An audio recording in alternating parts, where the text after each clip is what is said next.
I won't ever rush a product. If I don't feel like it's ready, I'm not happy with it, I'm not just going to put it out for the sake of it and to make money. Like, you know, this is personal to me. This is something I'm passionate about and obsessed with. So I want to make sure that it's right. Young Thug and his team, some clothes. Can you get them over to us? I woke up, seen this message, I was like, gotta go. I'm getting the next train to Houston. Then like waiting for ages, no one there. So he's like, oh, can you meet me at the Langham Hotel, which was like this big hotel in London. And I landed there and I was just stood out there for about 5-6 hours. I never looked at it as a disorder. My mum never, or my dad, made me feel like, you know, you have a disorder. It was just something that just made me a little bit different, made me unique. It makes me who I am. Oh, you! Yeah, you. I know you're looking at yourself right now and you're thinking, why am I not subscribed to the Gooms Podcast? Just do it then, because it helps the boys out more than you actually know. Peace. Ladies and gentlemen, boys and girls, welcome back to another episode of the Gooms Podcast. We have a very, very special guest in the studio today. His name is Dion Blake. He is an entrepreneur, a brand owner, and we're very grateful to have on the pod, everyone. Round of applause. Yeah. Woo, woo, woo! Let's go, bro. Same, bro. No, thank you for coming down. No worries. Yeah, I mean, somewhere that I think I'm quite interested to start, and to the people that are at home wondering as well, they don't really know much about you, and neither do I, to be honest with you. I want to find out what your brand is about and what it takes to build a brand. I suppose fashion's something I've always been like passionate about. Like when I was a kid, like I used to watch wrestling, and like Jeff Hardy, he was a bit out there with his stuff. He used to wear like studded belts, cargos, and like fancy stuff. Is that where it stems from? I'd say so, because like that was what I was sort of watching at the time when I was a kid, and I just thought, yeah, that looks cool. So yeah, looked up to like people like Jeff Hardy for like fashion tips, Chris Brown, Bad boy. Yeah, Pharrell Williams as well, when he used to wear like the oversized tops and the baggy jeans and stuff. And then yeah, so like when it was non-school uniform day, that's how I wanted to dress, and I was like, oh, I told my mum, can I paint my nails and stuff? And she was like, I'll let you do everything else, but you're not gonna paint your nails. I mean, yeah, so yeah, I've just been passionate about fashion. Started the brand officially launched in 2021, but I came up with the idea in like 2020 lockdown. Didn't start it officially until 2021, because I spent a year like trying to study like how would you do a brand, because if I was going to do it, I wanted to do it properly. I didn't want to just rush into it. And what did that consist of that year? So it was just teaching myself how to make a website through Shopify, coding, so obviously adding like the little extras to the website that people might not see or notice straight away. Obviously how to manufacture the products, sizing, how to make a tech pack, stuff like that. Just stuff behind the scenes stuff that That'd be the big ones for me. Like it's, I can imagine it's bare like daunting. Yeah, bro. Like, it is. I looking back, I don't actually know how I started. Like what was the first sort of thing I did. I remember making the logo on Canva, because I always had the name Ruel Ray. Which for those who don't know, Ruel Ray is my two grandfathers' names put together. Ruel was born in St. Pierre, Barbados, and Ray was born in Edinburgh, Scotland. Both, you know, made a lot of sacrifices in their life, and people that I'm very proud of. So I kind of wanted to honour them. I didn't want to make a brand and it's like a name I've got from Google, which is French for something. Like, you know, anyone can do that. I wanted it to have some meaning. You know, it's who I am. At the end of the day, you are your brand, aren't you? So yeah, that was the name. Just manufacturing clothes, trying to get the best sort of materials. And yeah, so we officially launched 2021. I think it was October, November time. I launched a knitted sweater. It was a bit out there. And then it was two hoodies in two different colorways. So it's quite bold for your first couple of people, because a lot of people do like a sock or like well, a the thing hat is, obviously in that period where I was learning how to start a brand, I was messaging designers, messaging brand owners, like, how do you start a brand? Like, where do I start? But no one was getting back to me. So I was like, okay, this is dog eats dog. Like, I'm going to have to teach myself this, which obviously in hindsight was good, because now I know there's certain parts to it that I don't need to rely on someone for. YouTube. So say that again. I said just YouTube. Just YouTube, yeah. So YouTube was my best friend at that time. And obviously checking like forums and stuff like that. You know, the internet and stuff. But I feel like YouTube is like, to anybody that is just at home, like, and they don't know how to do something, if you just YouTube something, you can find anything out, literally. Anything at all. All the paid courses that are like online that you might pay a creator like £40 a month for to be part of or something. Yeah. You can just find everything for free. Well, that was the thing. I sort of toyed with, I think it was British fashion school or something that I was gonna pay like, I don't know if it was like $2,000, $3,000. I was something like that. I was gonna pay to sort of further my knowledge in fashion and, you know, actually learn how to like sew and create these clothes. But I just thought, you know, I'd rather put that money into the actual brand and put it into, you know, finding these good best materials and stuff like that. So yeah, really.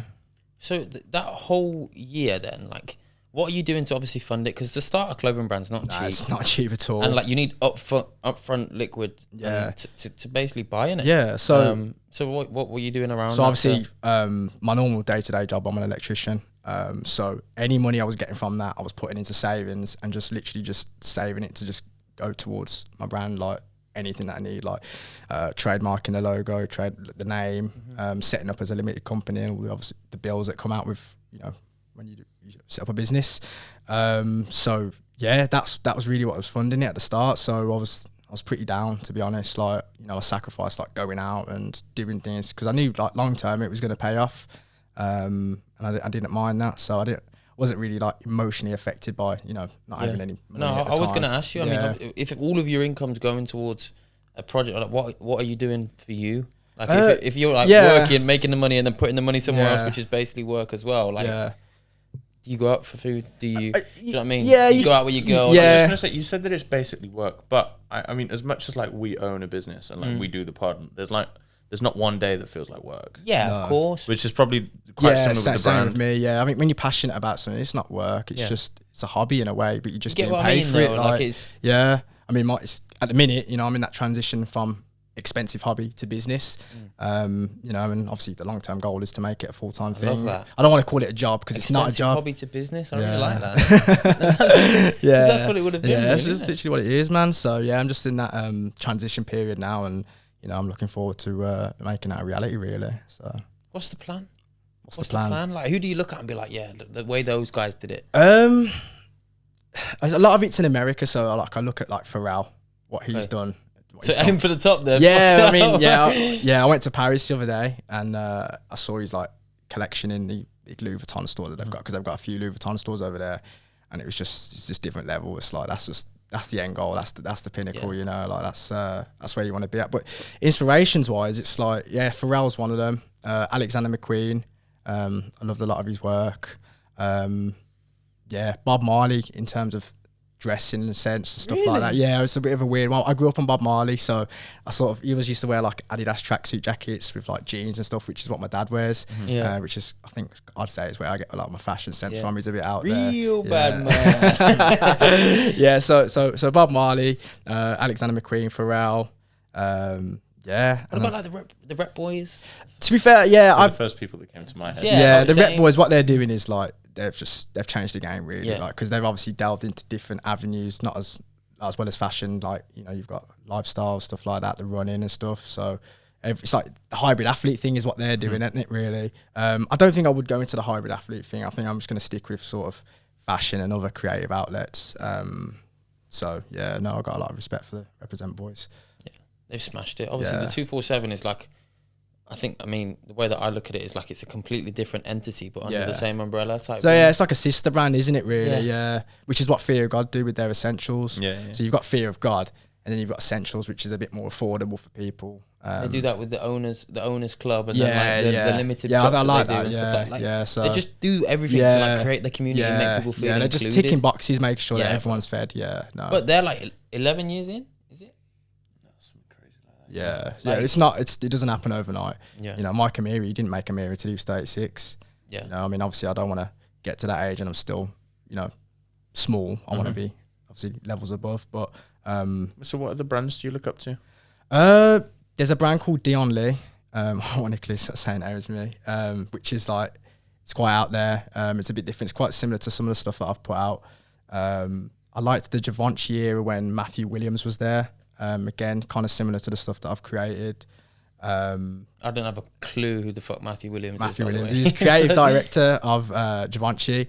I think he was creative director for Playboy Carti for a bit, and I know he produces music. He works alongside Kanye West sometimes as well. Kanye, so just a sick creative. Yeah. Kanye's. I do look up to Kanye. He's a bit controversial with some of the stuff he comes out with. I don't agree with a lot of it, but just as a creative, you know, I can sit back and appreciate like his mindset and his determination and stuff, and some of the things he comes up with. Like, speaking of Kanye, we were speaking about this literally 2 days ago with in the car. Yeah. You see the Super Bowl ad that he did? Yeah. Just on his phone. The iPhone. Yeah, 7 everything million. for 20 quid. Yeah. He does something because the advert came up on my phone. I was like, surely not everything's $20, like, and it literally was. Shipping was a bit much, but just in general, all the clothes. I saw a breakdown of why it was genius. Yeah. It made it obviously people feel included, so they could go and buy it, whatever kind of level of income they're at.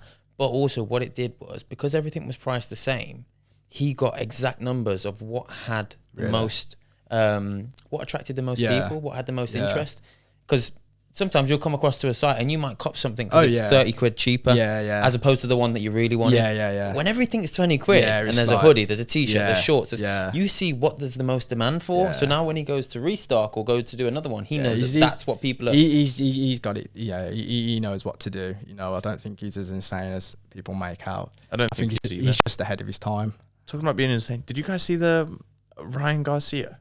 Yes, the other day. That, what the press conference when he was saying that it's more. He's live with Andrew Tate on Twitter. Yeah. Oh no, bro! Like, do you go on? He was just trying to he was exposing Hollywood and sort of the stuff that goes on behind the scenes and stuff, which people kind of have an idea about, but I think they probably tend to rather not believe it. Wait, what? He said that they pinned him down and made him watch like other people like rape. Yeah, it was people and shit. So it's fucked up, man. Yeah. And he's just been on Twitter just ever since, just like ranting and he's called out a few people as well and said that after the pod, type in Andrew Tate. Ryan Garcia. Crazy, bro. I don't know whether it's hype for his fight or it's just he's just being genuine. For the press conference. Yeah, no. So either way, the Matrix is going to get him out. Shock Tate was there involved as well with his probably his little spoon. I've been telling you. He might not make it to that fight, to be fair, if he carries on. I was going to say, bro, that's it's just deep. Yeah. But for what reason, though? I don't know. He just, as I said, the reason, like, who was it? Alex Jones. Like, he says that he sneaks in. Yeah, I think Alex Jones released footage of Bohemia Grove. Is it? Or was it Bohemia Grove or Bohemia that big Grove? field where they burn. Yeah. There's like a big owl or something. He basically, I think Alex Jones years ago released that footage, and that's what he was referring to. Basically, like, this is real. This is what goes on. So like the reason they do it, like the Epstein's Island and stuff like that, is for like, so they have like almost like leverage on other people. That's what it's about. It's like getting one over. Like if we both saw each other do something bad, neither of us would ever go to anybody because the other person can just go and say you did. So like they all have to go. That's like the ritual, and like they have to do things. That's what I say. That Scientology works as well. What? You know, have you heard of religion, Scientology? No. It's a religion. It's a religion. It's a bit complicated, but I think they basically believe in like the afterlife and that you can be reincarnated into like a higher sort of purpose. I'm not 100%. I was researching it, but basically, from what I've read, it sounds like that you just basically tell them all your deepest and darkest secrets, so that if you ever want to leave there and you're like, this is getting a bit too much, you're like, nah, you're not leaving because I'm going to tell everyone that this is what you've done, or do you know what I mean? So they kind of use stuff against you. It's a bit, I don't know what I'd be able to tell him. Yeah. Really what do you know what I'm saying? It's a bit mad. Like I did 34 and a 30 once and the camera never got me. That's what I've seen. That's what I've researched on it, but whether it's true or not, I don't know. So it was messed up, man. Yeah. I want to bring the pod back to you, bro, growing up. And this is something that we spoke about off camera. Mm-hmm. We spoke about you having ADHD. And at the moment, I feel like there's almost like a bit of like a limelight on it. I mean, I've touched on it on the podcast before. We've had conversations about it. But it's obviously labelled as a disorder. Yeah. For me, looking at you, bro, you don't have a disorder. I think it's labelled like wrongly. Like, what was that like growing up in school and like getting diagnosed with something like that so young? So when I was a kid, boy, man. Look at him. Growing up, I was just hyperactive. Like I was just always doing something, running around, just mouthing off, just doing something. And obviously that would sort of follow on. Like proper naughty, or were you just loud? I think I'll say I was naughty, to be fair. Wait, can you tell us quickly before you go in, what's the worst thing that you reckon you did as a kid? As a kid, I remember one time, I think I was in year 1 or year 2. I needed a toilet, I needed a wee. Yeah. And I was in PE. And I said, can I use the toilet? She was like, no, we're in PE. So I took myself out of that PE lesson, went up to a climbing frame. I don't know why I went up to the slide.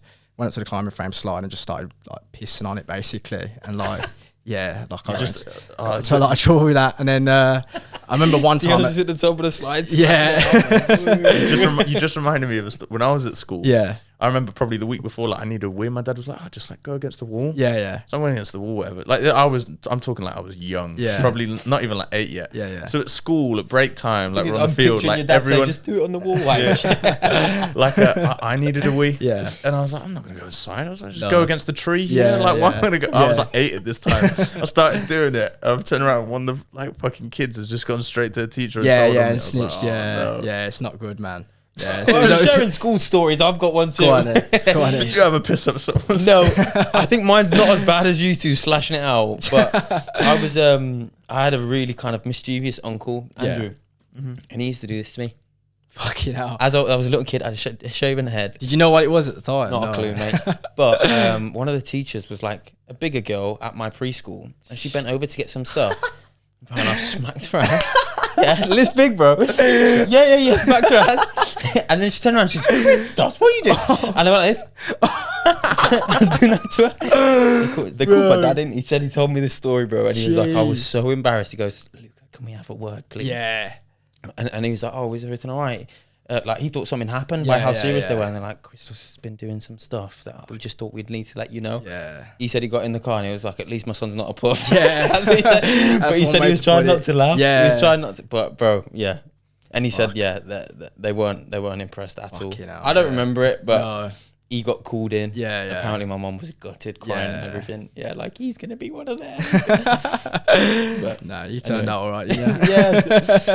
but yeah. But yeah, sorry, no. we'll carry on. Yeah. No, go on. so yeah, growing up, I was just mischievous, hyperactive, and school sort of clocked onto this. So I went to my first primary school, and at the time they didn't know what it was, but they could tell that something was not right. So they referred me to like a doctor. So my mum took me to this doctor, and you'd like see him like every 6 weeks, and then at the end of like this, however long it went on for, he'd just come up with the conclusion like if you've got ADHD or not. And I was formally diagnosed with ADHD. So he tried to prescribe me like some medication. I think I had like, I took it like 1 or 2 times. How old are you at this age, by the way? At this stage? Between the age of 7 to 9. Yeah, that's fine. Yeah, so I took it and it just zombified me. It's the Matrix, Yeah, bro. yeah. I was like, forget that, I'm not having that again. And then the school said like, look, we can't put up with him really. I think he needs to go to like a special school where they sort of deal with kids where they've, they're all in this one sort of area, one place. And my mum was like, she was a bit hesitant about it, but she thought, maybe I'll just go and see what it's like. And I had like a induction day there. And it was just chaos. She was like, nah, you're not going there. And I ended up going to second primary school, and I was still the same, still, hyperactive, just distracting others. And like kids would either tell their parents or word would get round. So kids was, they wouldn't want to play with me. They'd just be like, oh, my mum told me I'm not allowed to talk to you. You're always getting into trouble. So I didn't have many friends in primary school, but I was content with it though. Cause I had my Xbox, PlayStation. What did you used to play? What did I used to play? SmackDown versus Raw. That was probably. I had that. That was my most played game because I loved wrestling. I I was a proper WWE fan. I wanted to be a wrestler. Yeah, I wanted to be a wrestler. I wanted to be the next Jeff Hardy. So yeah, I just loved wrestling. Yeah. So I just loved wrestling. But I was content, and then on the weekends I'd go and see my granddad, and he was like my best friend. I wouldn't call him a granddad. He was more like a dad to me. So my dad was, this is not me saying my dad's a bad dad at all. He's not. He's a great dad. But because he was so busy crafting, providing for us, he didn't have time to always, sort of see me and do things with us. So my granddad sort of stepped up and was like, yeah, like, I'll do things with you. And I just loved every minute. Every weekend I'd go there. He'd go take me to Argos. I'd get a wrestler, or we'd go to the cinema, watch a film, come back, watch whatever on the TV and stuff like. It was just, yeah. Is that what kind of like one of the main reasons why you're trying to honor obviously both your Yeah, I think grandparents it's through your brand? that's the main thing is like I don't want my name to be like the one that lives on forever. I want their name to be on because I'm so proud of them. Like that's my heritage. It's people that are responsible for me and just so proud of them both. Like I was gonna say I said to you before when we were on the phone a couple of weeks back. It's actually really beautiful when you deep it. That your brand is obviously from them, Yeah. and you stem from them, and then the brand stems from you. So it's like a full circle. and it's like really beautiful, man. As I said, I didn't want to start a brand and it was just some name that I've made up in French or whatnot. I wanted it to have meaning. Put Latin for like swag. Or I didn't want to do any of that, man. I just wanted it to all make sense, and everything with the brand, like the name and the clothes, it's all just come naturally to me. Like it's not like I'm forcing it or anything. And yeah, so I want to take it back to, you said that when you were at primary school, they said that like there's something wrong with you. Yeah. But I think that's, I'm going back to Kanye now. This is what I thought of straight away. But like that's almost killing a kid's creativity. And that could have detrimented you. If you weren't such a strong character, that might have detrimented you. Because the way that Kanye said it was like, if a kid jumps on a coffee table, he's going to feel like a superhero. Yeah. But like if an adult does, he's going to look like an idiot. Yeah, it's true. It's true. So like the things like that could have been so detrimental to you. Like that it's even labelled as a disorder. Yeah. I mean, I never looked at it as a disorder. My mum never, or my dad, made me feel like, you know, you have a disorder. It was just something that just made me a little bit different, made me unique. It makes me who I am. Mm-hmm. It is the best thing about me and it's the worst thing about me. You know, there's pros and cons to it. You know, pros, you know, it makes me creative, it makes me unique, it's who I am. You know, when I'm passionate about something, I'm really passionate, like fashion and stuff like that. But obviously the cons, you know, you can procrastinate, you can let things get to you. You know, I lack emotion sometimes with certain situations and certain people, which as I'm getting older, I'm sort of learning to deal with. But I was a little bit embarrassed growing up because obviously, you know, kids didn't want to be my friends, so I thought, there is something wrong with me. But, you know, my parents would always reassure me that there's nothing wrong with you. Like, you're just unique. That's who you are. Don't let people try and bring you down. So they can't understand it, which they didn't at the time. No one understood ADHD, like, when I was a kid, good really. Parents, bro. Yeah, they were really good parents, still are really good parents. But, yeah, no, it's just, no one really understood it. So that's what I thought, you know, it's better off shipping me off to a school where everyone's got it and, you know, there's people there that are trained to deal with it. When did you switch from, like, being that kid, that naughty kid that was always up to something and being really mischievous, to kind of the transition into the Dion that I first met, which was quite closed off? Yeah. Like, do you know what I mean? Yeah. Cool, humble, like... It was secondary school, I sort of mellowed down and got a bit, you know, I wouldn't say quiet, I was still, you know, kind of hyperactive, but not to the levels I was in primary school. But yeah, so I think I went to secondary school. I didn't have any friends. You know, most people are going to secondary school knowing people already. So I kind of went there not knowing who I was going to end up being friends with. And luckily, you know, I ended up getting friends with the popular group, and obviously the common interest was football and stuff like that. So, you know, so I was pretty fine. You know, I wasn't perfect. Still got into trouble. I think I was on report like first week in. But like, but I wasn't naughty at school, but I was on report a couple of times. Yeah. Like, I was on report. I think it's just character building, man. Yeah. You know what I mean? Yeah. I think bro, I saw a clip the other day and it's like, why is it the kids that were a little bit out there at school, a little bit loud, a little bit noisy, chatted back a little bit, they're the guys now, especially the guys that come out and like go and do something and break the status quo and don't fall into the uni and 9 to 5 and... Do you know what I mean? It's the Matrix, bro. Yeah. Everybody else will sit there and like listen to Twast. Twast. And it twast. Thumbs up, some thumbs up if you like it, thumbs down if you don't. Yeah. No, I think for me, what motivates me is like, obviously, teachers were telling my mum, look, when he gets to 18, he's either going to be in prison or he's going to be dead. Like, he's going to be in and out of, you know, prison. He's going to be getting him. Yeah, they were saying all these things to my mum. Is this at primary? This is at primary school. They were saying that, you know, I'm going to be involved in crime and stuff like that. So that must have been heartbreaking for my mum. I was that bad, bro. What else were you doing? Because you having a wee down the slide, I don't think it's that bad. I mean, bro, I can't quite remember. And slash it on the slide. It's not that good, is it? I can't quite remember like all the things that I used to. I mean, to be fair, saying that, actually, my mum showed me a picture of like, it was like a report or something of when I was in primary school, and it said something like, Dion had an okay day today, apart from when he grabbed a pencil and was chasing a young girl around saying that he's going to stab her. Like, I was a little bit, So other than that, all good. Yeah, all good. But yeah, so I just but I think I wasn't being serious, obviously. Like, I just think I was just joking, and she didn't quite understand that it was a joke. Cut me in, love. Yeah, but yeah. Do you think the school benefited you? Not really. I mean, if I went to primary school now, probably, because there's like SEN teachers and there's people that are there and that are trained to sort of deal with kids that have that sort of, you know, don't want to say issue or problem or anything. Well, Biz last week, our guest last week, Yeah. Biz, you know Joel. Yeah. He's a mentor for the kids that need a little bit of extra support, and he's like, yo, they respect me. Yeah. They think Mr. O is cool. Yeah. He's down with the kids. You know what I mean? I didn't really he have plays it. ball with them. Yeah. Like they've got someone to kind of relate to and look up to. Yeah. Like, he's a bit hood. Yeah. Do you know what I mean? He's not like the other teachers. He looks like them, you know what I Yeah, mean? And that's the main thing. Like, growing up, I didn't really have anyone that looked like me that was doing these sort of things that were quite inspiring, you know. So that would have been nice to have at the time. But yeah, so yeah. Why don't you think that school would have benefited you? Why it didn't? I don't know, to be honest. I mean, primary school was just, as I said, it was ADHD wasn't really a thing back then. It was a thing, but they didn't know what it was. They just thought, if we're just sticking with people that already have it, then it's just gonna is off our case, and you know we don't have to deal with it. Not our problem anymore. Sort of thing. But when you go to these places and you see like the kids there and stuff, you know, I dread to think what they've turned out to go and do.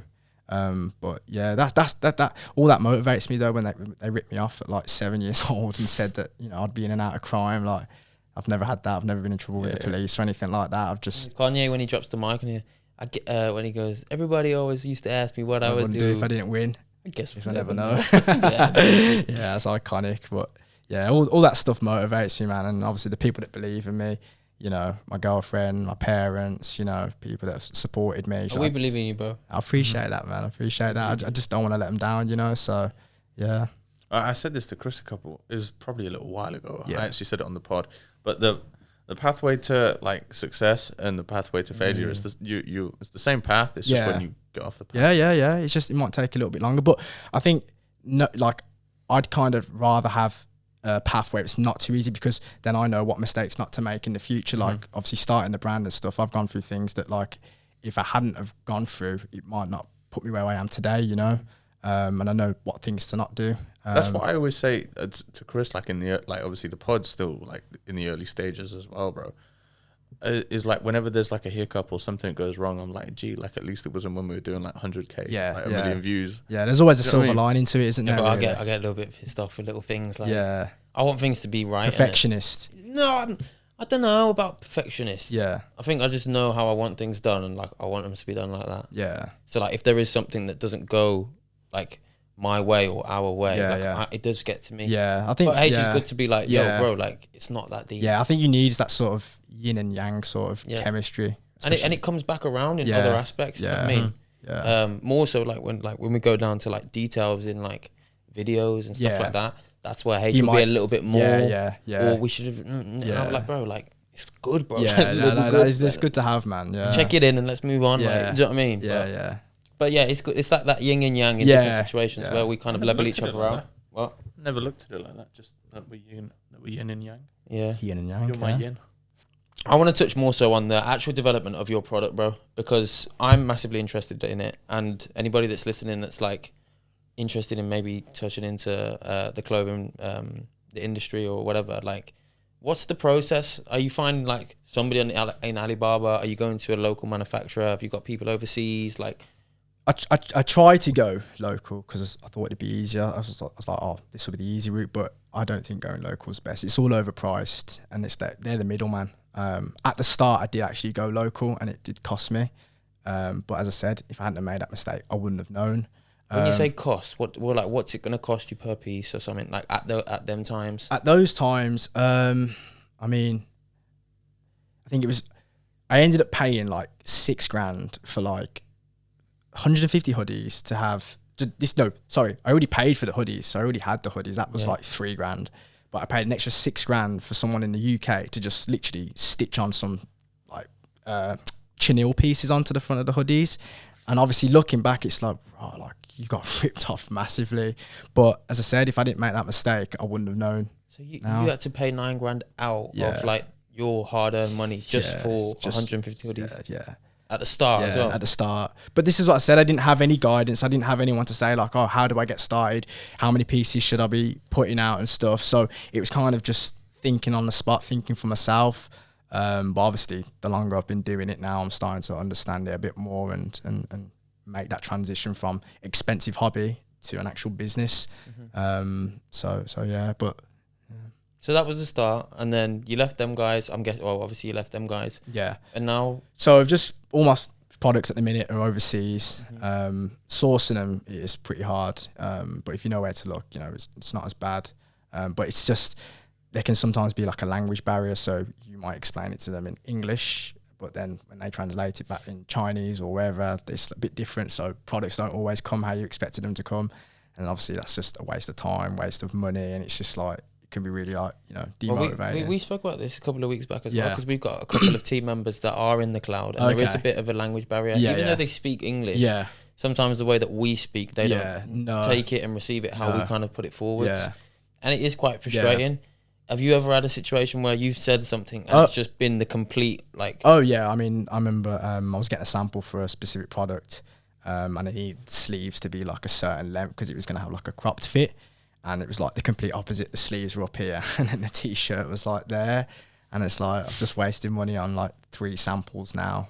You know, I'm wasting time. I need this product out for a certain time. They're not quick, are they? They're not quick, no. Especially if you go to the good ones as well, because obviously, you know, they're busy and they've got other customers. What's the normal turnaround time for like a sample from when you send something off? It's about 15 to 20 days usually. 15 to 20 days. So you've got to kind of bear that sort of thing in mind, and then you've got to approve of that, and then you've got to make the order for the bulk of however many pieces you want. And then I think the turnaround for the bulk is like, it's usually a bit quicker. I don't know why. Because they give a shit. Yeah, I think it's because they want the money, which is what I'd advise is people just to pay in halves, because if you give them all of the money all at once, they're not going to be motivated to then produce your products, are they? So yeah, it's about for a bulk order, it's usually, I think it's about 9 days specifically. I'm just going off what like my manufacturer would tell me. It's like 9 days really. So yeah, that's the thing with the fashion stuff. Like obviously with all of the samples, let's say for in that situation, you said 3 different samples. Let's say average 15 days. Yeah, it's like a month and a half just to kind of get. People don't realize like what goes on behind the scenes. Like they just think, like, oh, got to be so far ahead, isn't it? Yeah, and you've got to put this out. You've got to do this in a certain time. Like, I won't ever rush a product. If I don't feel like it's ready, I'm not happy with it, I'm not just going to put it out for the sake of it and to make money. Like, you know, this is personal to me. This is something I'm passionate about and obsessed with. So I want to make sure that it's right. Suppose I could say I'm a perfectionist, but yeah. What's your favourite thing about having your own brand?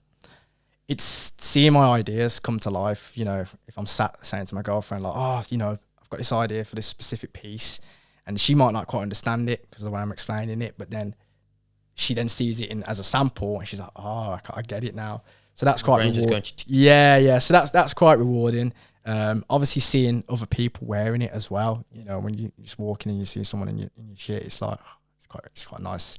And yeah, it's just stuff like that really. Does that happen to you? Like, what? Oh yeah, I've had not a lot, but I've had it a few times. Yeah. So it's, yeah. Do people recognise you, or do you? I've had it a few times. Like I've been out and people have come up to me and said, "Oh, keep it up with Ruel Ray," and that's really rewarding because you know you're starting to get noticed for your stuff. But yeah, so you know the 150 pieces that you stocked up with. That's quite. Was that your first ever? That was my first ever order. You stocked up with 150 pieces. Oh, it? Yeah. How long did it take you to sell them all? I've still got some now, to be honest.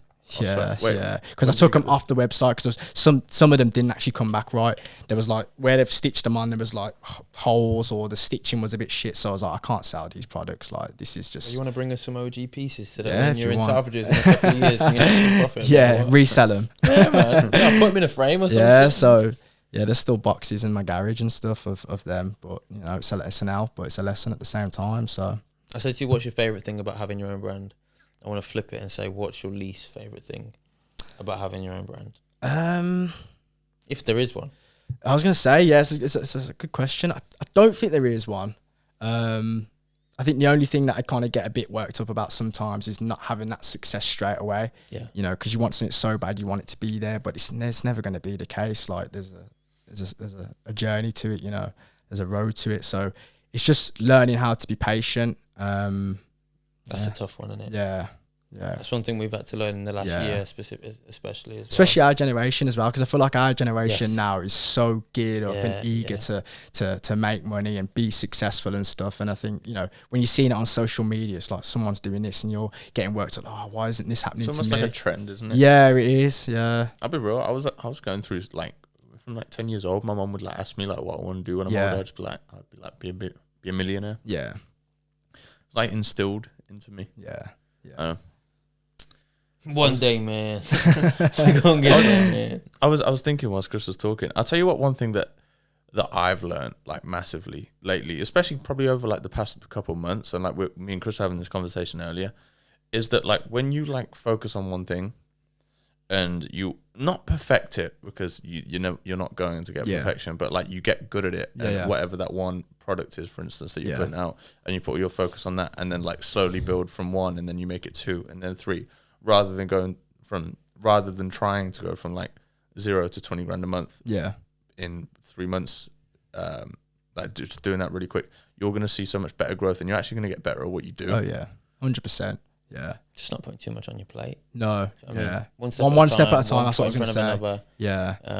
It's easy to get when you don't run before you can walk. Exactly, because when you've got big dreams and big aspirations, you set the bar so high. It's very easy to be like, I should be doing this, should be doing that, should be pushing for that, should be. But like H said, like make sure that your products, your service, is really serving its purpose to the people that are involved now. Yeah. And do it and be the best. Mm-hmm. And then the word of mouth happens. Then you become better at what you do as well. You learn more. You the knowledge you're acquiring in your systems, in your product, in your measurements, in your communications. Like you can apply it to everything. Oh, yeah. 100%. And then when the time's right, the world has a funny way of like rewarding you with the good stuff when you're ready for it. Do you believe in like manifestation and stuff like that? Yeah, to an extent. Yeah. But I think that like you can manifest all you want, but if you're not gonna, I was gonna say, I think that's if you're not gonna work, you're never gonna get what you manifested. That's what, part of the manifest. Yeah, and that's what I think. That's what a lot of people sort of struggle to understand, is that you can write it like, I'm gonna achieve this, I'm gonna achieve this. But if you're fucking photo, vision board and everything, but if you're not actually putting in the work, then it's gonna happen. It's just gonna turn up on your front door. Like you've got. I think manifestation isn't just say something out loud and speak it into existence. No. The speaking it into the existence is the first part, to allow yourself to believe. Mm-hmm. But 70-80% of the work of the manifestation is the work. Yeah. It's the stuff that come after. You have to have the belief. Yeah. You have to be able to see it. Like me, I changed my Instagram bio yesterday to building 8-figure businesses for myself and my clients. Yeah. Have I built an 8-figure business for myself or a client? Yeah. But it's there. Yeah, it's there. And every day I'm stepping closer and closer to being able to actually put a tick next to that on my bio. And again, it goes back to the pressure as well. You're putting pressure on yourself because that's there. Everyone can see that you know, I've got to do this. I've got to achieve this. So I think it's a good thing though. Yeah. I think it's a good thing. The manifestation part, the saying it's just the first part. Yeah. It's the follow-up that actually you can manifest all you want. Dana White spoke on it and he said, you can manifest all you want. You can do a Conor McGregor and speak about everything, but the guys that actually manifest it and speak it into existence, they act on the words, do you know what I mean, and follow up. And if you do, there's nothing really stopping you. Yeah, there's no reason why you shouldn't be rewarded for your hard work. Nothing stopping you, bro. It's cliche, but it is true. Yeah. So. And as well, timing. Timing is everything, isn't it? It's very important. Yeah. Because you can work as hard as you want and go into different things and investments, but if you're in at the wrong time or you jump into the market at the wrong time, too early or too late, you're dropping something. That was a couple of seasons ago. That's what I mean. Regardless if it's the best that was on the market, you're 2 seasons late. So it really is about. Do you know what I mean? It's true. But you learn these things in experience. Yeah. What's the biggest L you've taken? Speaking about learning things. Biggest L. And it doesn't need to be like, oh, this was a maybe even just a learning curve. Do you know what I mean? A learning curve. As opposed to a loss. Yeah. I remember one time, so it was quite early on actually when I just released the first collection. A fashion stylist messaged me. He was like, "Hey, bro," he was like, "You know, young thug and his team need some clothes. Can you get them over to us?" So I woke up. Yeah, I woke up, seen this message. I was like, "I've got to go. I'm getting the next train to Houston because that's where he was to go and get this sorted."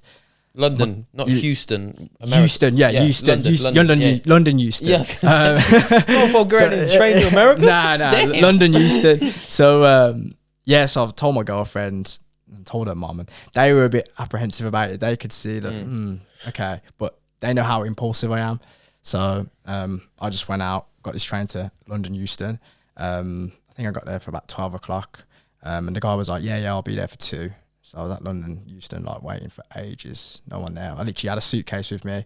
I had one pieces. I had like unreleased pieces, just like loads of different pieces. So I thought, Young Thug's going to see this. Like this is quite a big achievement. So he's like, oh, can you meet me at the Langham Hotel, which was like this big hotel in London. And I landed there and I was just stood out there for about 5-6 hours, like just literally waiting for the stylist to turn up. And then in the end, he just messaged me and said, oh, can you just leave him with the concierge and, you know, you can go. So I was Did just... you? Yeah, I did, yeah. Did they wear him? Did he? I was like, I've not come all this way to just, you know, be stood up here. I'm just going to leave a couple of hoodies and whatnot, and then whatever happens. And it was on like his social media and stuff that, you know, he could see he was wearing all these things and whatnot, but like nothing ever really came of it. But, you know, I know now that I wouldn't jump at the gun if a stylist said, oh, can you do this for me? You know? Do you know what it reminds me of? Do you remember James? With Chris Brown, Remedy? Yeah. It was about a year ago. Yeah. We had a podcast guest on. You know the brand RMDY? I've heard of that, yeah. James Moore. We've actually had him on before. Okay. Very, very successful. Yeah. Great dude. Yeah, and he spoke briefly, like, no, it's not actually not briefly. He spoke for about 15 minutes on it, but me and H were like, what? Yeah, these things He had happen. a similar thing with Chris Brown. Yeah. Was it Marbella? No, it was a Greek island. Crete? Did he go for Okay. Mykonos? Yeah. Mykonos. Yeah. He flew out to Mykonos, bro, to meet Chris Brown and his team. Jeez. For like some clothes, Yeah, and basically they were gonna pay him to Moose like, and Chris Brown were having, you know, Moose from Step Up. Oh yeah, They're having Adam a dance Savani. battle. Yeah. Having a dance battle. Like He he was was at there. Club Breezy and everything. Really? Bro. Yeah, left a suitcase of stuff and never got his photos. Yeah, that's the same as me. I just had a And he paid suitcase for full it, of but he stuff. paid. Really? So he not only is he paid to go, And you didn't get any money back at all or anything like He that? got him back eventually. It was Yeah. someone Yeah. on Chris Brown's team basically trying to take the piss out of him. Really? yeah. Yeah, these things happen. That you know, that's something now I know that I'd be careful about. I wouldn't jump at the gun to do that thing. But at the time, it was a big thing. Well, knowing when to say like no to opportunities is Yeah. something that I mean we haven't really learned it yet because we haven't really come across it. But like It is a I skill. feel like it would be so important to actually learn that skill. Yeah, I mean, it's an opportunity, and you know, I'm an opportunist. I just thought this could really benefit me. Like, this is great. I'm only 3 months in, and I'm already having a stylist asking me if I can give him clothes for Young Thug. So yeah, it's a massive L really. I was quite hurt by that. For you, on the topic of that, because we spoke with a really interesting dude in Dubai, and he said that you can reach anybody. Yeah. And he used to be involved in some nonsense, basically. Yeah. And he said whatever we were looking at, we wouldn't look at the house or the building itself. We'd look at the weak points, which are to the side and behind, Yeah. to make entrance that way. And he Okay. said you can look at this. Yeah. The same in business. Yeah. Yeah. People around them and stuff like that. Bro. Yeah. Like, you can reach out Yeah. to Jude Bellingham's best pal, Yeah. who's runs a concierge Yeah. service in Birmingham, Yeah. who's down with people and out in fucking the town. No one's that far away, are they? Really, when you think Obviously, about like- The statistics is that you're 7 people away from anyone in the world. it. Really? But like, Did you not know? No, I didn't know. I've never heard of that. bro, even That's just a for massive you in statistic. terms of like artists, Yeah. high end, like obviously athletes and stuff Yeah. like that, bro. Like, if you can put yourself in front of the right people, Yeah. and your products in front of the right people around these Yeah. big people, With heavy influence as well. like Yeah. that for me would be like my right. Okay, I'm mega happy with this Yeah. collection. Yeah. How do I get it on the right Yeah. people now? That would be like for me what I would. Knock That's it the down thing. On. No, it's like, do you? I hate to disagree with you, bro, but I think I do. Go on. Just Wait. I want to hear what he says. Go on, 'Cause go I on, want go to see on. if it's similar to what I Go was on, going to go say. on. Go on. Just say, I'd just smash the shit out of socials, bro. Yeah. If it was Yeah, me, but and hand in hand. if I had a brand, I wouldn't really put as much focus on getting on the right people because that's like, oh shit, it creates like a small hype and it stays there. I know I'm going to go back to Yeah. Rep Boys and we've spoke about them so many Yeah. times on the pod, but like they've built a community of people that believe in what they're doing and their Yeah. brand and their mission. And it's like, that's not something where one celeb's going to wear it or 5 celebs will wear it and that happens. Yeah. It's something where you build a community hear over that. like a prolonged period of time. That's similar to what I was going to say. Like, I think because I've had such a negative experience with these celebs Yeah, and yeah. stuff, because that situation wasn't the first one. I've had it a few times. It's like, right, well, I'm not going down that avenue because I've already taken L's and stuff. I'm going to stick to a loyal customer base, fan base, and that's who I'm going to, target all my energy towards. And yeah, so I do agree with you on that one. I agree with you both Yeah, massively as well. yeah. But I think they go hand in hand. Yeah, they do. I think the social media is a no-brainer. I Yeah. think the catering for the people that are already fucking with you Yeah. is a no-brainer. Yeah. But I think to go to the next level, it's not so much the that small time hype No. might bring 5 people across to that community that stay there for 5 years or 10 years or however long.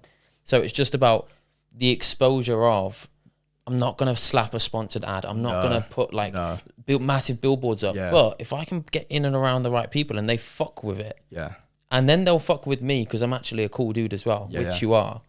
There's no, you are. I appreciate that. There's no reason as to why these guys don't actually start heavily fucking with you a little bit more.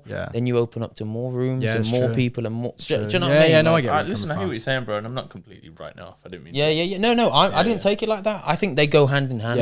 I don't think it's a case of you have to do this or you have to do that. I think you have to do a lot of different things. There's no right or wrong way to do it, really. It's just, I completely agree with that. Yeah. I think that's pretty like universal with like any business. individual, Like isn't it? you can listen to like however many podcasts and read or listen to as many like audiobooks about business and stuff like that, but it's nothing like actually getting experience. It's similar to why I like dropped out of school. Like You dropped out of school? Well, I went to sixth form for two. Oh, okay. I went to sixth form for 2 weeks, and I was like, what am I doing here? Like, I've come here like to get a business degree because I know that I want my own business one day. But like, I'm not doing anything to do with business. I was going to say, and it's quite mad as well with that whole being taught business in a school, because like by teachers that don't own a business. Yeah, that's what I don't understand. Like, really, you should be being taught by someone that's got a successful business. He should be coming in like, I don't know, once or twice a week if he's got the time to teach you, the fundamentals of how to get like where he is. Isn't it? Yeah, mentor. Actually, basically. When I was at school, my art teacher, although like I was quite like, art was the lesson where like I just used to mess around loads, but like I was quite good at art. And my art teacher really liked me. And he always used to say to me that like he wants me to come back into school one day. Like, I know that you're going to do something like, decent. Come back into school and like I'd love you to do a talk. Like, and I think that's something that I'd love to do. Yeah, when it's I've got rewarding. someone that I'm proud of. Like I get a massive kick out of like getting a message from someone. Well, for instance, obviously me, I'm like massive on my fitness. And like I've inspired someone that I've inspired to start running like and taking it seriously. Was like at my house today, and like so like all he was talking like to me about, and like he's like, oh bro, like I ran like 40k last week, like and he was buzzing. No, and like that's that a good I feeling, get a man. mad kick out of inspiring someone. Hey, you started a run club as well. Really? Yeah. Like 20 people in the chat. No, it's like 15. 15 people Really? in like 3 weeks. I do like 2 of my runs, to be fair. 5Ks, 10Ks. More than welcome. Nothing more than that, really. You do a 10k, didn't you, on a what day? Just every Tuesday, 6 Oh, p.m. really? If anyone's local, man, man. Come down, get a run on with the boys. Man. Yeah, but no, that sort of thing's rewarding. I get a few messages. Sometimes it's not even like that would be a sick thing to do. UK related. It's just like a brand meetup, bro. Yeah, that would be pretty cool. Yeah. I ain't seen no one do that before. The H Run Club with a collab and do a sports. No, not even like a run club. But I've never seen a brand do like brand meetups. Like that would be something. I have seen people do it. I rep do it. The pop up. Yeah, I was gonna say. No, not like a pop up. Like obviously, I know that they do like the run club and they do like pop ups and stuff. But I mean like brand meetups, because yours isn't fitness based. No, it's just like it's easy for a fitness brand to be like, oh, we're gonna go and do a run club, or we're gonna do a big session. Yeah, but I've never seen like a fashion brand. Yeah, I suppose it's how you do it though. It's how you execute it, really. It's like I think a think. Yeah. No, I think the pop up, the way that the rep boys do it though, it's the closest thing that you can do with a, because they have like a stall of clothes, don't they? It's there. People can cop. It's like come and see us and feel a part of this guy that we met in Manchester, talking about the rep boys, it was an event that we went to a represent event that like it was like invite only, but we like snuck our way in. And we met one of the staff that was there. And we got talking with a few of them, but his name's Tinashe, and he recently created this thing. I forgot what it's called. I think it's called Ether. That's what like his brand's all based about, like what it's called. He's tried to do a few different things with it. But he's created like a group chat. He asked me if I wanted to be in it. It's basically a group chat just filled with creatives, and like they link up every Sunday.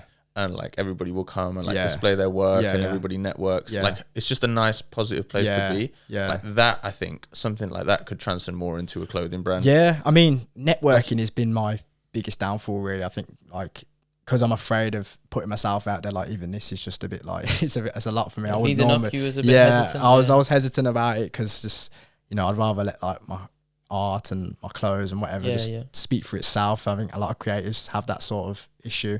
They put that side first. I don't think of the business side or anything like that. So yeah, it's a bit daunting for me, really. But I'm learning to sort of, I've got to put myself out there because, like I said earlier, you are your brand. Like I am my brand. So people might want to see more and in this day and age more than ever as well. Yeah, of course. Personal branding, bro, is I was going to say, huge. I think a lot of brands nowadays, they've got a bit of a story to them, which is good to see, shows that people aren't just making it just because it's... Every new brand has a story though, too. Yeah. It's actually getting people to give a fuck about your I was going to story. say, and if it's really organic, are they milking it? Is it made up and stuff? I think the more you let people in to understand you, the more they'll see that you are just... You're putting your own story and your own backgrounds and your own upbringing into your clothes. Yeah. Like, bro, just even you saying now about fucking Jeff Hardy inspiring you to get into fashion. Yeah. I had no idea. Yeah. You're like a Jeff Hardy graphic. Yeah, do you know what I'm saying? Might even do a Jeff Hardy collection one day with him, you never know. but why not? Yeah. You know what I'm saying? Never say that's never. you, bro. You might have someone might have listened to this now that also loves WWE and might go across and be like, I can see how that resonates. I fuck with that. Yeah. Because they heard that's where it came from you, and you find that little connection point and that was really like the sort of starting of it all.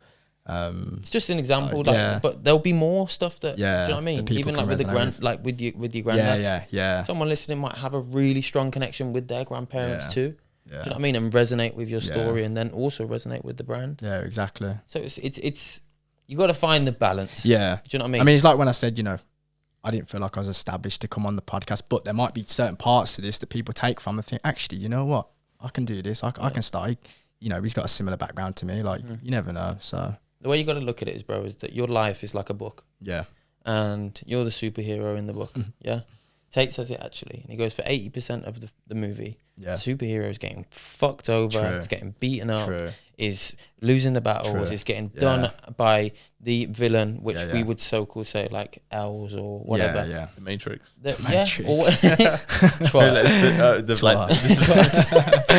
But like, there's just chapters, and as the chapters evolve, so does the superhero. Yeah. And like, it's you character development, isn't it? Really. Bro, like, you'll be able to look at this in 5 years' time and look back and be like, as if that's where I was, and look where I am now. 100%. It's just a different chapter. 100%. And when we come and do part 2, 3, 5, 10, and you are in Selfridges and we're doing this on a yacht in Miami, because why not? We'll look back and this will be like, do you remember when, boys, like, we was like here, we was at base 1. We weren't polished, we wasn't the finished product, like, we was just raw. But you'll look back and you'll be like, good times. Yeah, definitely. Times. Core memory. Yeah. Speaking of good times, quickly, because I'm just going off the top of my head, I saw a video. My girlfriend actually sent it me, and she said the girl in the video was like, everybody always wants that end goal. They want the money. They want the success in their job or their family or the big house or the car. But you'll always, when you get to those places, you'll look back as these days as the good old days. Yeah, true. And when you have that perspective of these are actually the good old days, that in 20 years' time you'll look back on and think, the 20s, man, when I was 20. I think because you're so fixated on the end goal and stuff, you get distracted for the moment there. You're not living for the moment, really. So sometimes just taking a step back and being like grateful and showing gratitude to the good old days, which are now. I think you just have a much brighter and happier kind of perspective towards life, which will then follow through in your work, in your relationships, in just how you operate and move. I don't think we're quite in the good old days yet. Why not? I think you said earlier that I don't feel like I go a day to work. No. To someone, that's the dream. Yeah, but I don't think that we'll ever. I don't think that it will like ever really feel like that though. Yeah, but that's like listen, that's like obviously there's days that are like stressful and stuff like that.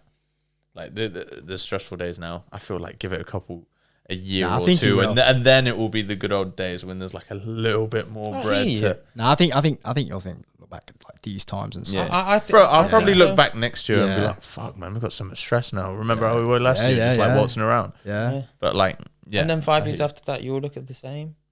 It's just bro, I just think no, I hear what you're saying. Yeah, like bro, deep what you actually said earlier about, bro, I don't feel like we go to work.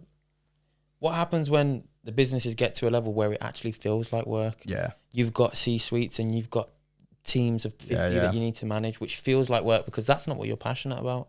Do you know what I'm saying? Like, I think that might be like, genuinely, you say that though, but like, I'm just giving you an example, bro. You're shitting on my point, man. No. This is something different. I was having this thought yesterday, but I never said it to you because you were talking about something. I didn't want to interrupt you, but just like, I think like, even like managing the team, like, I don't think that'll feel like work to me because I enjoy being a leader. Yeah. You know what I'm saying? Yeah, I was just trying to give you an example. And I've never done it before, so I think it'd be quite fun. Yeah. Like leading you have the team. Done it, kind of.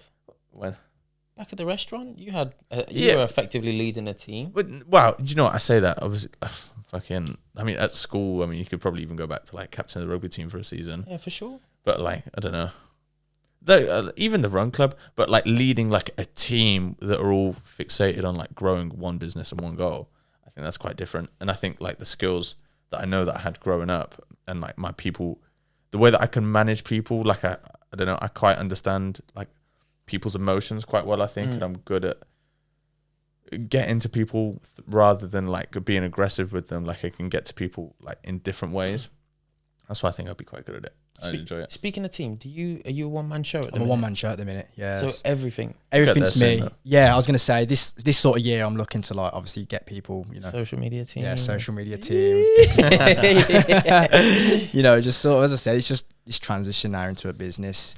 You know, I can't do it on my own forever, but it's like, it's your baby. You don't want to put it in the hands of other people. It's like getting the right people around you and trusting them to do that. So I got to make sure that whoever comes in and stuff is on the same page as me. And hopefully it's just we've spoken about it a few times, and I think we'll continue to speaking about it. But bringing somebody in, it's got to be one of the hardest things. I think, especially the first one or two. Yeah, because it really can make or break 100%. your current situation. 100%. Do you know what I mean? Yeah. You can bring someone in that massively helps you evolve and push, or you can bring someone in that opposite takes all the info that they need out of you and then fucks off and does something else. Or do you know what I'm saying? Yeah, like it's just where to look, where to start. But as I said, a lot of things have come naturally with the brands, and I'm hoping that that's one of them. Yeah. So yeah, bro, amazing, man. Appreciate it. What's the end goal?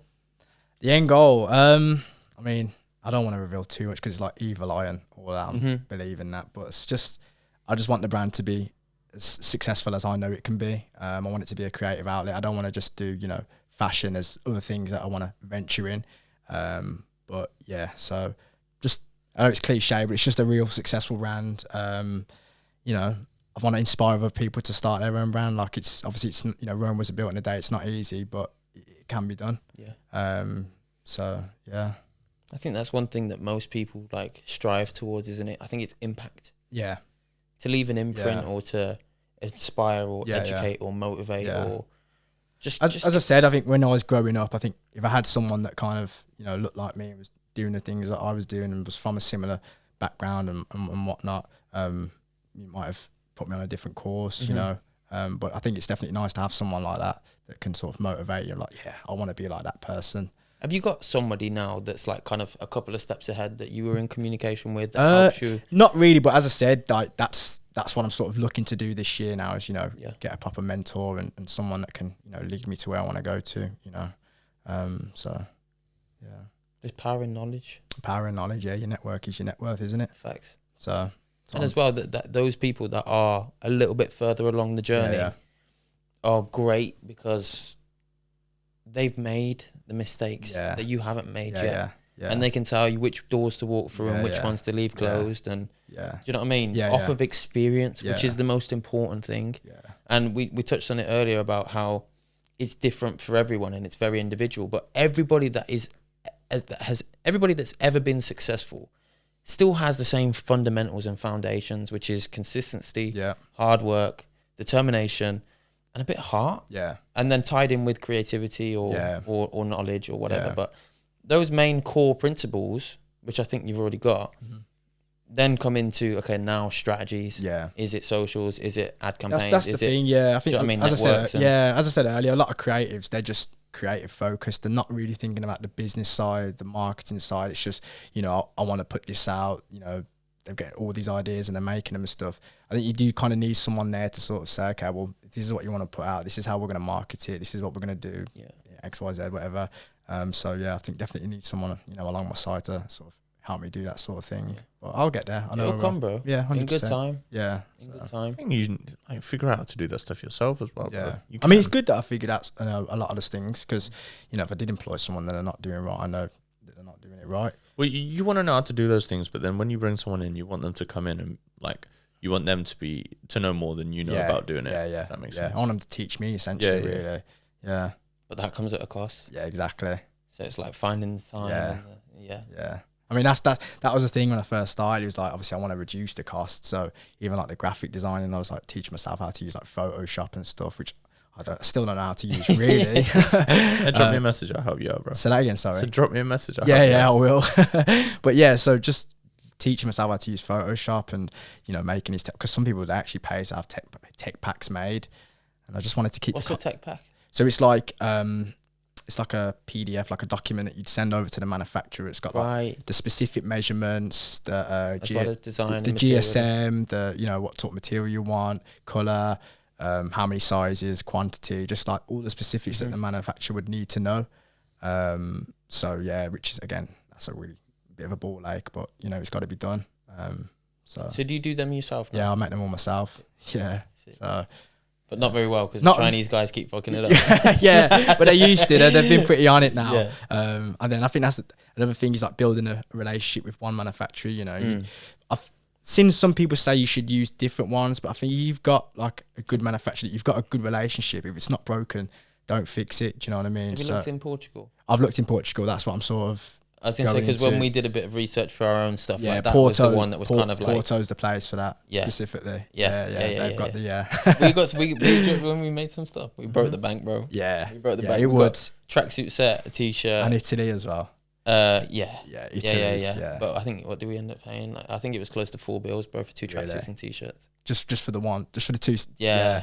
2 t-shirts, 2 joggers, 2 hoodies. Yeah. And then all branded up. What was the GSM and... To be fair, I wish we had some. Yeah, I'm pretty sure where we got it was where Represent get their stuff. Really?